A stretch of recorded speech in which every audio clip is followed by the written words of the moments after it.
गायन में जिस प्रकार सा सुर अपनी एक इम्पोर्टेंस रखता है, सा के बिना हम 7 सुरों की कल्पना नहीं कर सकते हैं, उसी प्रकार एक जन्म पत्रिका को पढ़ते हुए एक व्यक्ति विशेष का अध्ययन करते हुए, जब हम व्यक्ति विशेष का अध्ययन कर रहे हैं तो हम अगेन 3 चीज़ों को ले रहे हैं, Trinity, infinity and immunity.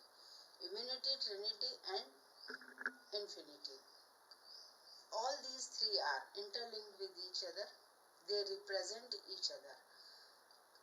So सूर्य का जब हम अध्ययन कर रहे हैं तो इन्फिनिटी ऑब्वियसली उसमें साथ आ जाता है। इजी है समझना, थोड़ा सा इसको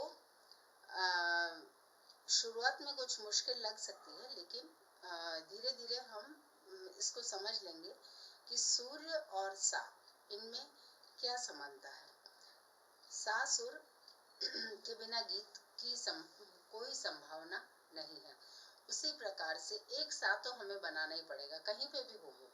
उसी प्रकार से 12 राशियों में सूर्य का भ्रमण चलता रहता है और अकॉर्डिंगली हमें ये देखना पड़ेगा कि व्यक्ति का, जिसकी हम जन्म पत्रिका का अध्ययन कर रहे हैं, समझो हम हमारी जन्म पत्रिका का अध्ययन कर रहे हैं, तो उसमें सूर्य वही स्थान रखता है जो कि कैरेक्टर, पर्सनालिटी, इंडिविजुअलिटी, एक इंडिविजुअल अप्रोच, उसे बनाने में सूर्य का वही स्थान है जो कि 7 सुरों में सा का है।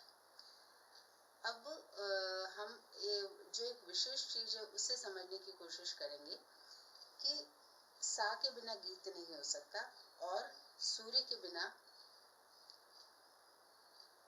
व्यक्ति को समझना, जीवन को समझना, खुद को समझना, अपनी अप्रोच को समझना, अपनी इंडिविजुअलिटी को समझना, अपने आप को डिफरेंशिएट कर पाना संभव नहीं है।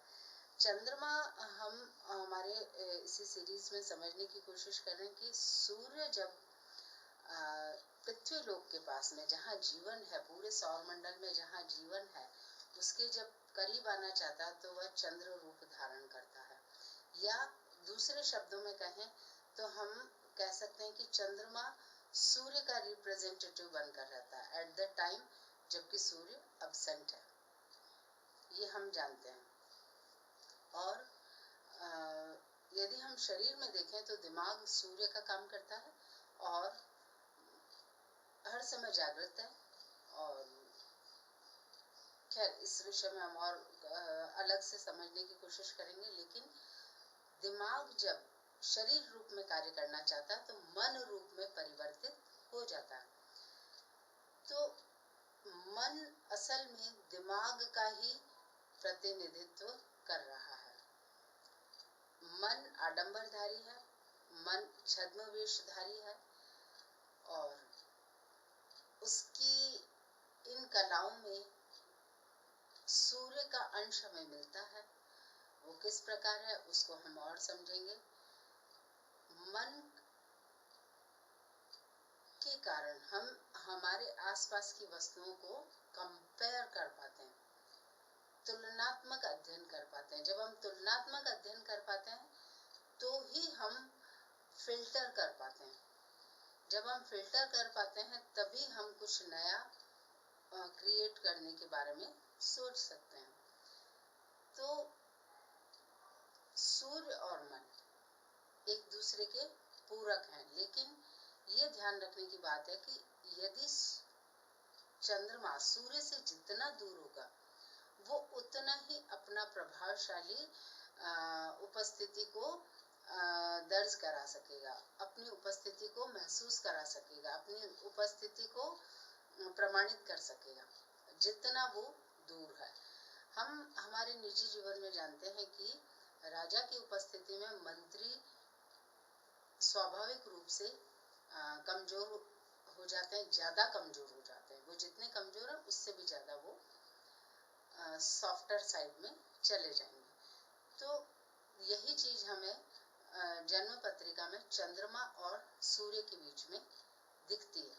चंद्रमा क्योंकि सूर्य का मंत्री है, सूर्य राजा है और चंद्रमा मंत्री है, तो वो जितना करीब होगा सूर्य के उसकी अपनी विशेषताएं उतनी ही कम होती जाएंगी, क्योंकि मंत्री हमेशा राजा को रिप्रेजेंट करते हुए छद्म वेशधारी होता, आडंबर प्रधान उसका व्यक्तित्व होता है, लेकिन वो राजा के सामने ये सब नहीं कर सकता है।